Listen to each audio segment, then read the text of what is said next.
Bonjour peuple du Seigneur, bonjour mon frère, bonjour ma soeur, que le Seigneur nous comble de son amour. Nous bénissons le nom de l'Éternel. Seigneur, nous te disons merci pour ta grâce. Nous te glorifions et nous témoignons notre reconnaissance pour la paix que tu nous accordes chaque jour. Pour ta protection divine assurée, que tout l'honneur te soit rendu au nom de Jésus-Christ. Bienvenue dans notre partage quotidien. Nous allons parler d'un conseil de prudence, un message qui est destiné aux héritiers de la grâce.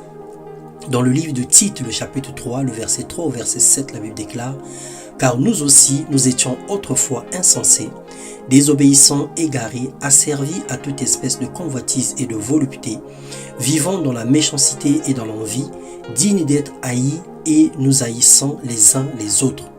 Mais lorsque la bonté de notre Sauveur et son amour pour les hommes ont été manifestés, il nous a sauvés non à cause des œuvres de justice que nous aurions faites, mais cela sans miséricorde, par le baptême de la régénération et le renouvellement du Saint-Esprit qu'il a répandu sur nous avec abondance par Jésus-Christ, notre Sauveur, afin que, justifiés par sa grâce, nous devenions en espérance héritiers de la vie éternelle.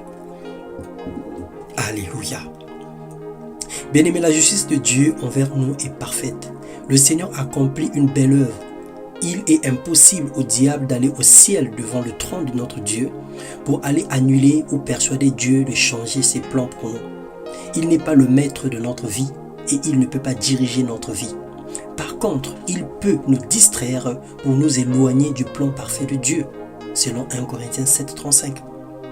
Et la Bible nous déclare que le voleur ne vient que pour voler, pour tuer, pour détruire. Mais moi, je suis venu afin que les hommes aient la vie et qu'ils les aient en abondance. Ça, c'est la volonté du Père, selon Jean 10, 10. La tactique improvisée du diable couramment utilisée est la ruse. Il amplifie de façon mensongère les épreuves dans nos vies, nous inflige des oppressions, il nous présente des distractions pour nous attirer dans le monde. Et il nous fera croire qu'avec Dieu, nous sommes médiocres et en retard par rapport à la vie.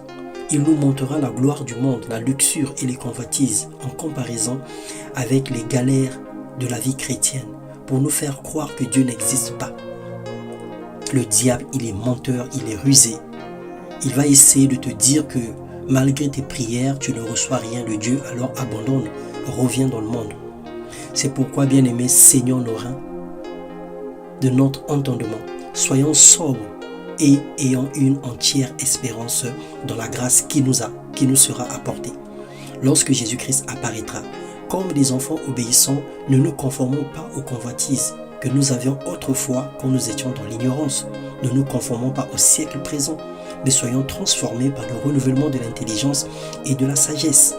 Que Dieu nous donne d'être prudents comme le serpent, que Dieu nous donne de faire excessivement attention, de s'accrocher à la grâce et de s'attendre à lui. Quelles que soient tes faiblesses et tes manquements, n'arrête pas de venir à Dieu tous les jours, n'arrête pas de le rechercher, n'arrête pas d'implorer sa miséricorde, de rechercher sa face, n'arrête pas de venir à ses pieds et n'arrête pas de lui parler. Que Dieu te bénisse et te soutienne dans tous les combats que tu traverses, dans le nom de Jésus-Christ. Amen.